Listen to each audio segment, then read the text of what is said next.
ассалому алайкум шунавандаҳои гиромӣ.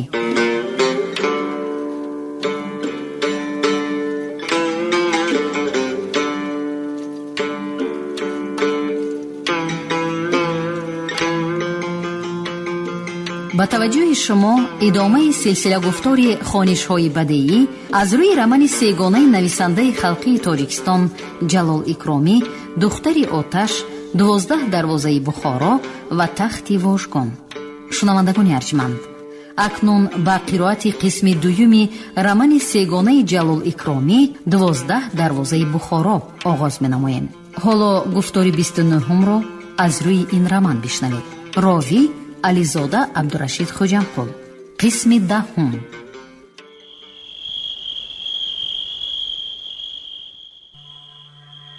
آدمانی اسد مخصوم می‌خواستند اول کریم را از کسلخانه بهانه‌ای کرده گرفته برند، نشد. 2 نفری آنها به نزد دکتری نوبتدار در آمده عرض کردند که برای کار مدافعه بخارا کریم خیلی ضرور و لازم شدمان، اجازت دهند به 2 ساعت رفته برگردد. دکتری حربی پردیده و موسفید از آن آدمها شبهه کرد و در حال پی برد که بی غرض نآمدند. بنابراین گفت که پیش از همه کریم بیمار است و حالا برآمدن او خطرناک است. ثانیاً وی در اختیار کمیته مرکزی فرقه می باشد. بی اجازت آنجا هیچ کس او را بردن نمی تواند. آنها گپ را لجام دادنی و با دوغ و جذبه دکتر را راضی کردنی بودند که وی تلفن را پیش کشید و خواست به چیکه و کمیته مرکزی تلفن کند. از این حرکت او آمدگان ترسیده بیرون برآمدند که در آنجا الکی 2 نفر میلیسیانر در دست ملتیق حاضر شدند.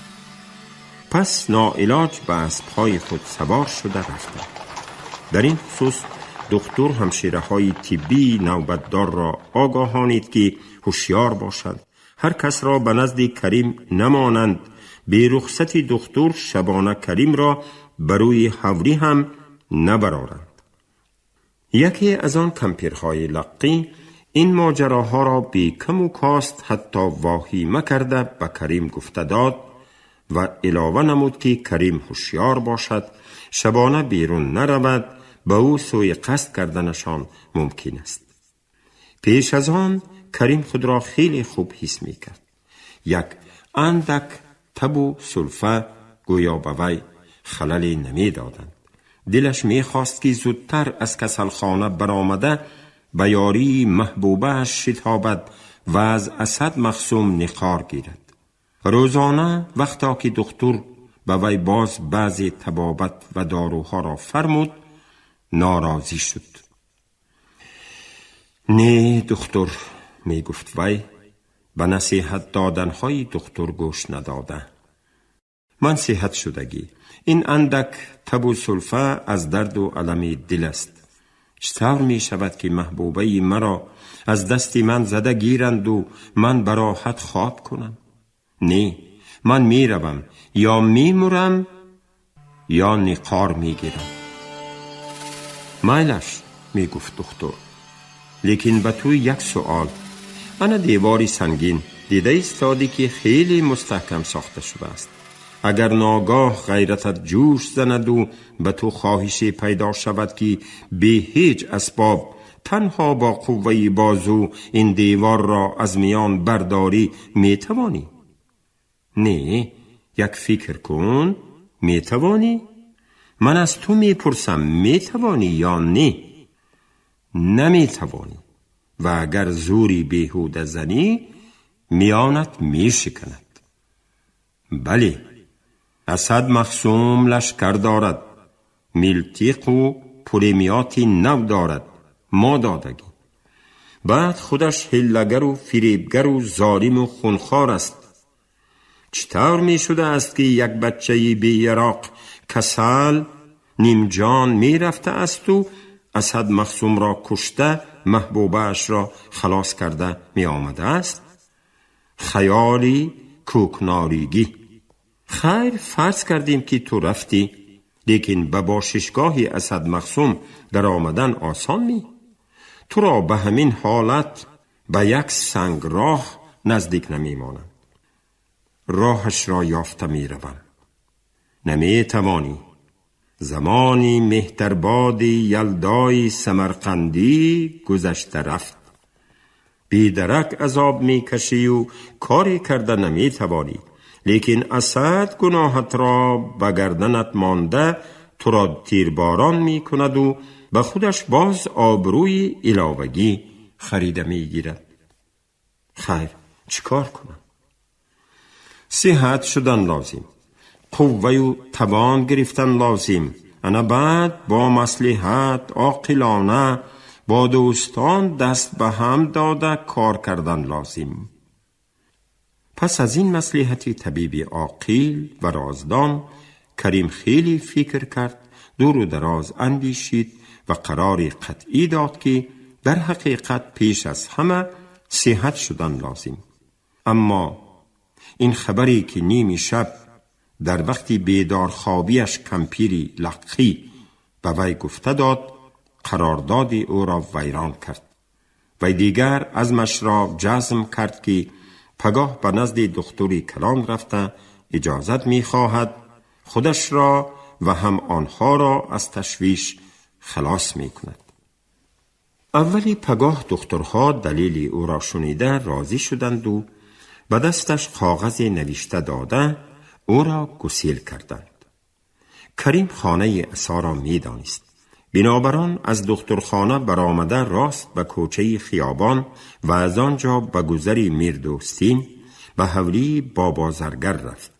دروازه از درون زنجیر بود. تق تق زد. بابا زرگر برآمده گشاد. نبودن عصا را شنیده کریم ملول شد و فیروزه را پرسید. بابا زرگر هنوز جواب نداده بود که از درون خودی فیروزه فرنجی و چشمبند در دست به تکی ثابات به پیش دروازه برآمد. ای کریم جان کو؟ گفت حیران مانده. از دکترخانه برآمدی؟ افسوس که عصا اکیت نیست. گریه گلوی او را فشرد. وی به طرف دیوار نگاه کرده خاموش ماند.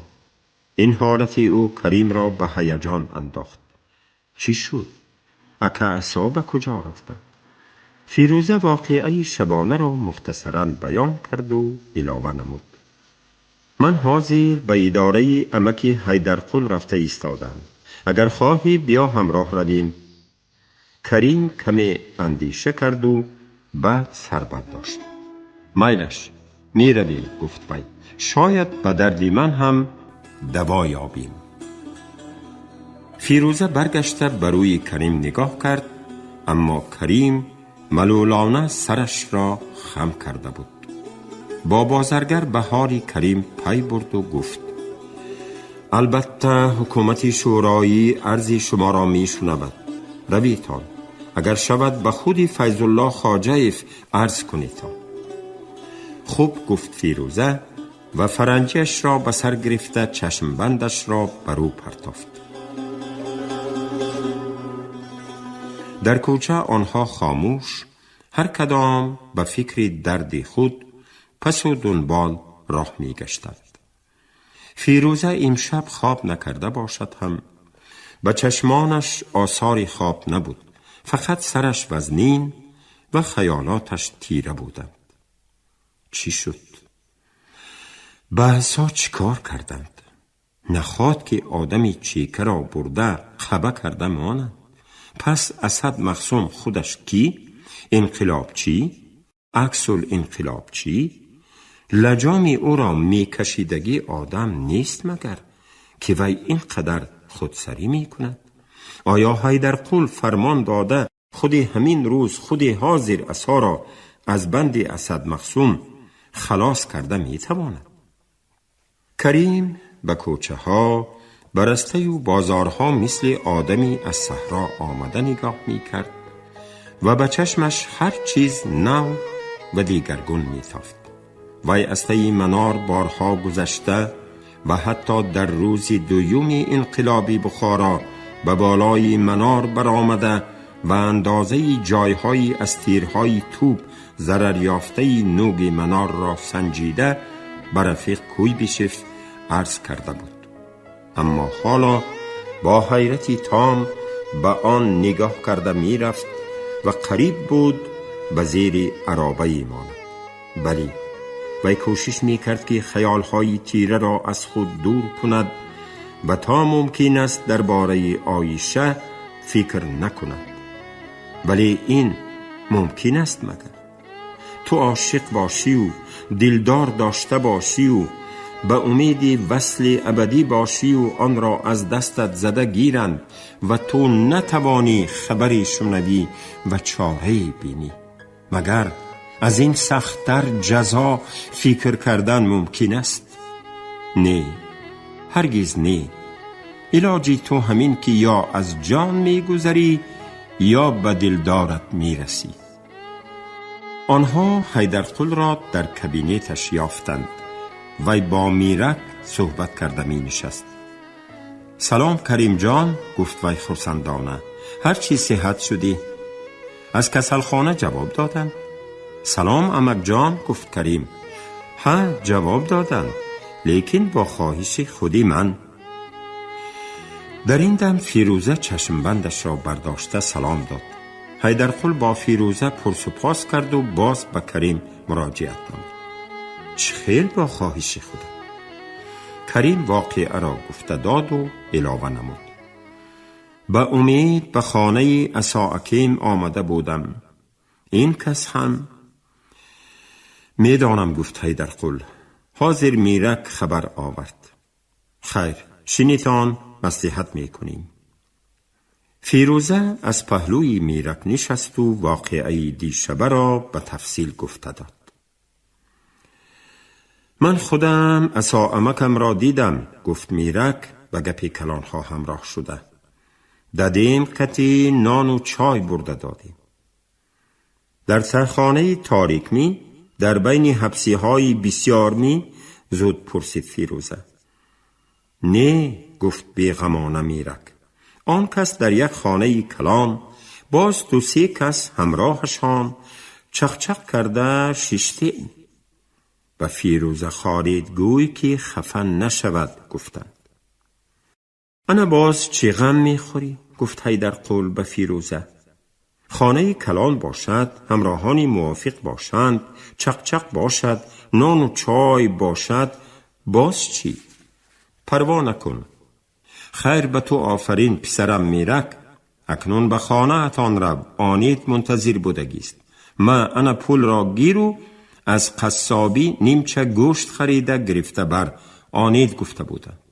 میرک از جا خیست و پول را نگرفت. رحمت، گفت وی، پول در کار نی. گوشت تعیین کرده باشند خودم پول دارم. این پول را ددیت مانده رفته بود که به تو دهم، گفت حیدرقل به طور جدی. گیر، من از پوری کس بیزار. میرک باز کمی شبهه کرده ایستاد و بعد مجبوراً گرفت و خیر و خوش کرده از خانه برآمده رفت. پس از رفتن وی حیدرقل تبسم کرد و گفت: بچه هوشیار و عاریتناک. از روی گفته وی اسد مخصوم عصا را به پهلوان سپاریده خودش به کدام تومن رفته است. معلوم که چندان قصدی بد ندارد. بنابراین فیروزه جان تو از وی خواطر نشو. مانیم که اسد مخصوم کارش کردن گیرد، گفت 1 درجه سخت کرده فیروزه. وی پس از گفتن این سخن فهمید که بی ملاحظه و دغلانه گپ زده ماند. بنابراین خاموش شد و زور را به گریه داد.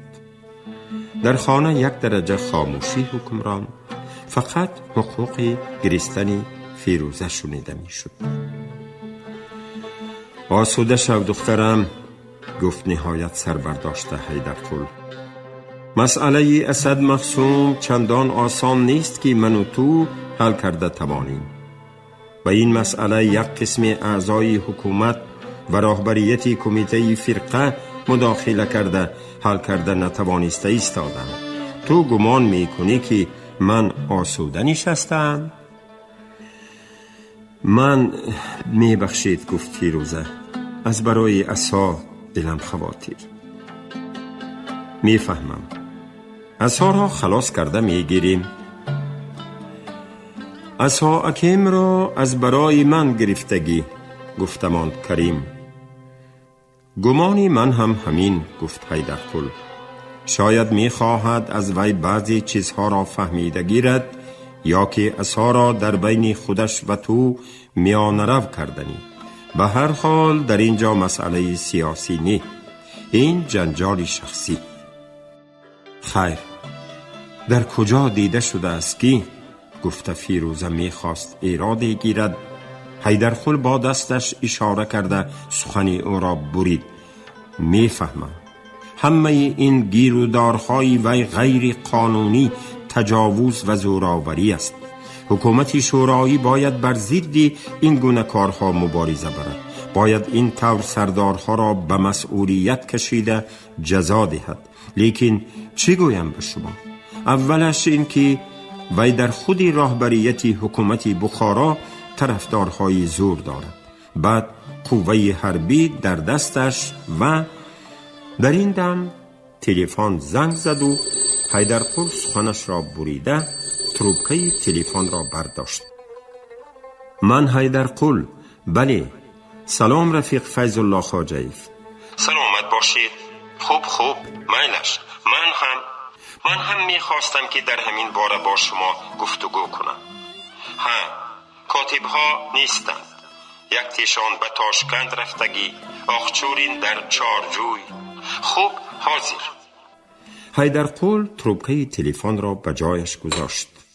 در سیمای وی علامت ممنونیت و قناعتمندی هویدا گشت. انا مسئله خود از خود حل می شدگی برین، گفت وی به فیروزه و کریم نگاه کرده. رفیق فیض الله خواجه‌ایف در خصوص کارهای اسد مقسوم مرا جیغ می زند. نظر بشنیدم آن کس هم بر ضد این رذیل کوشش دارد. خیر نباشد عرضی هر دوی ما را می رسانید، گفت فیروزه. ای خدا، کاش که چاره جویند. البته عصا را آزاد می کناند. آخر آن کس سردار حکومتمان، رئیس شورای ناظرانند. من خود همین روز نتیجه کار را به شما می رسانم. شما حاضر به کجا؟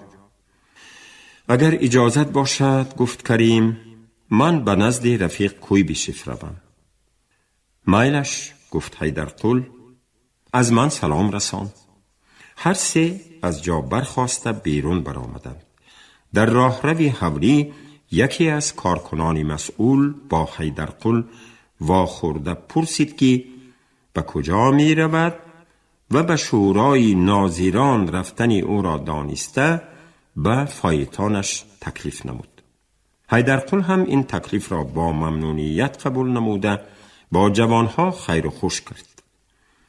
در کوچه فیروزه از کدام راهها به کلوب رفته رسیدنش را فکر می کرد که کریم به وی مراجعت کرده گفت: خواهر جان، بیایید همراه دویمان یک جایه به نزد رفیق کویبشیف می رویم.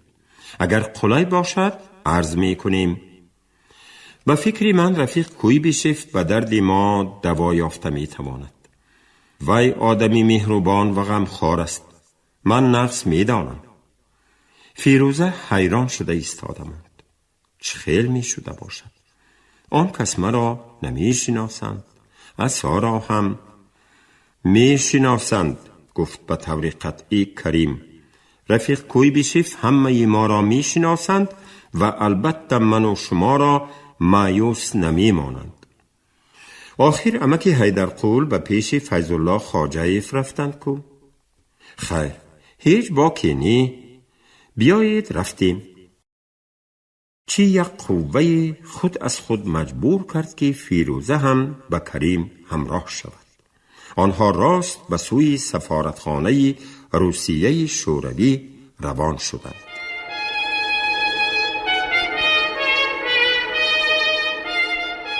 در این وقت والیریان ولادیمیرویچ کویبیشف از کابینت خود بیرون برآمده در خانه دوم و کاتب یکم سفارتخانه روسیه که در آنجا در سر استال کار کرده می نشست مراجعت نمود.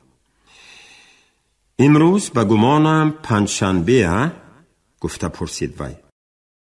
سلاویوف کاتب هم از جا برخاسته گفت بله والیریان ولادیمیرویچ، امروز پنجشنبه است. کویبیشف به دفترچه خاطره خود که در دست می داشت نگاه کرده گفت نباشد خواهشمندم در خاطر داشته باشید در هفته آینده انتخابات پرزیدیومی سکه نامزدی محیدینف یوسوفف عاریفف ها را محاکمه کردن لازم. در این باره به رفیق حکیمف خبر دهید تیاری بیند از نام نمایندگی اینترناسیونالی سیوم برآمد می کند. دوم، مسئله آب و زمین در بخارا. روز شنبه صحبت با رئیس شورای ناظران فیض‌الله خواجه‌ایف.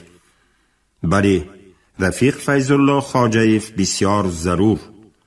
در 26 نوامبر یک مجلس کلان با نمایندگان حکومت بخارا تشکیل دادن لازم. از ریسپوبلیکای ترکستان هم باید نماینده بیاید. سلاویوف نوشته ایستاده پرسید موضوع روز چی می شود؟ به گمانم ماهیت انقلاب بخارا و هم وظیفه های آینده را محاکمه کردن لازم، گفت کویبیشف و پس از کمی ملاحظه کرده ایستادن فکرش را ایضاح داد. ماهیت انقلاب بخارا را درست‌تر و هر طرفه آموخته گشاده دادن لازم است. آخر این انقلاب مثل و مانند ندارد. در تاریخ یک چنین حادثه دیده نشده است و بنابراین تحلیل آن، کشف آن خیلی عجیب است. این انقلاب در شرق اولین انقلاب است. بنابراین رفت و انکشاف آن را آموختن، آن را به راه درست در آوردن شرط است تا که از قدم‌های اولینش به راه خطا نرود. درست میگویید رفیق کویبیشف، گفت سلاویوف. باز اهمیت انقلاب بخارا در آن است که وی بر دروازه هند و افغان و ایران واقع گشته است و ممکن است گفت به تمام شرق شعله می پاشد. بله، گفت کویبیشف، ولی افسوس که یک قسم حکومتداران بخارا حالا این را درک نکردند و یا که درک کردن نمی خواهند. از همین جهت راهبریت حکومت بخارا را سالم کردن لازم. در این کار به آنها مصلحت داده یاری رسانیدن وظیفه ماست. یک قسم راهبران و کارکنان مسئول به فکر بهبودی خود هستند. غم خلق و مملکت گویا به آنها دخل ندارد. خیر، این معماها را در آن مجلس محاکمه می کنیم. نویسید باید رفیقان وینکورف، صدرالدین عینی، عاریفف، رسولف، یوسوفف، اصلان خواجه‌ایف، فیض‌الله خواجه‌ایف، اسکرپیانوف را و باز هر کی را که خود رفیقان بخارایی می خواهند دعوت کنند. این چنین همه کارکنان مسئولی سفارتخانه ما می شوند. بسیار خوب، گفت سلاویوف. من 1 ساعت نفس گیرم، گفت کویبیشف. باغچه ما خیلی دقت انگیز شده است. اگر به من از مسکو و یا تاشکند تلفن شود جیغ می زنید. خوب شده است، گفت سلاویوف و کویبیشف را تا به تی دری باغچه گسیل کردم.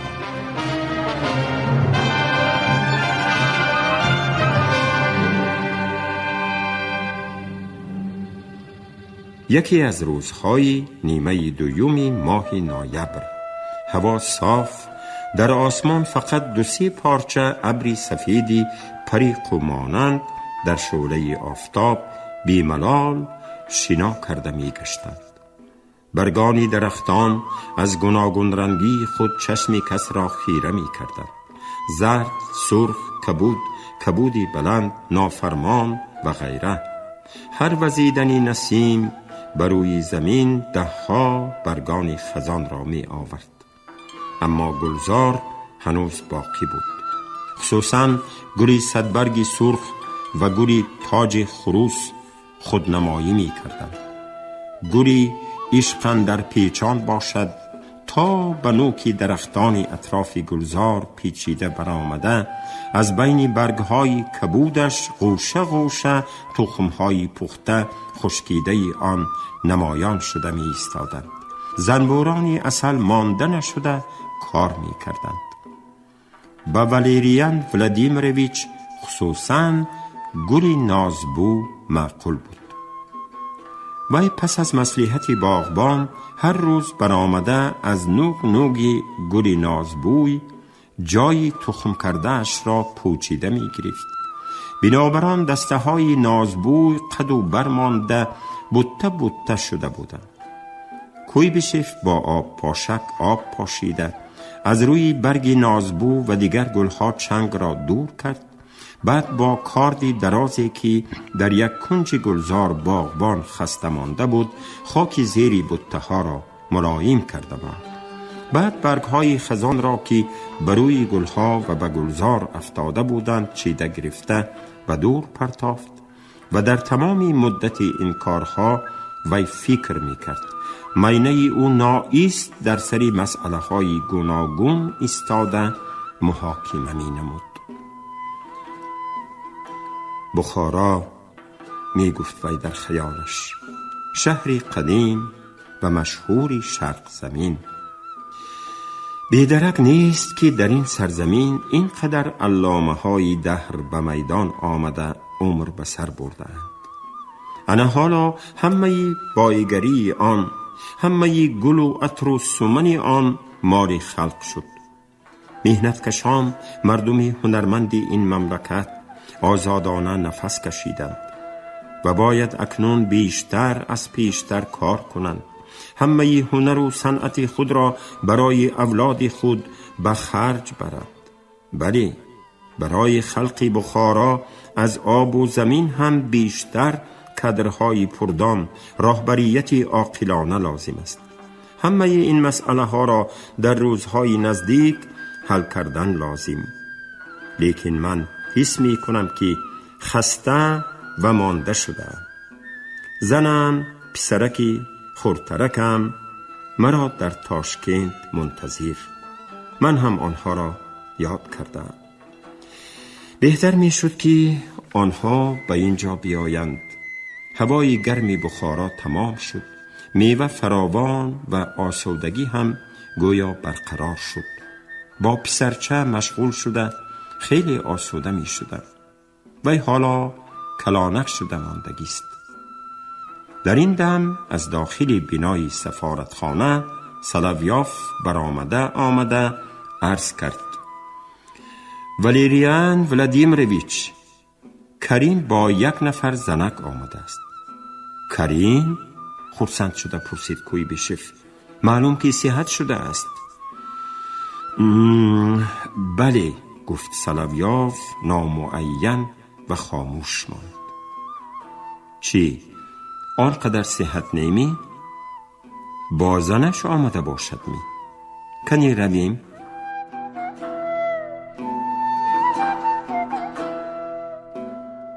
шунавандаҳои азиз, шумо гуфтори 29-ро аз рӯи романи 12 дарвозаи бухорои нависандаи халқии тоҷикистон ҷалол икромӣ дар қироати ализода абдурашид хоҷамқул шунидед.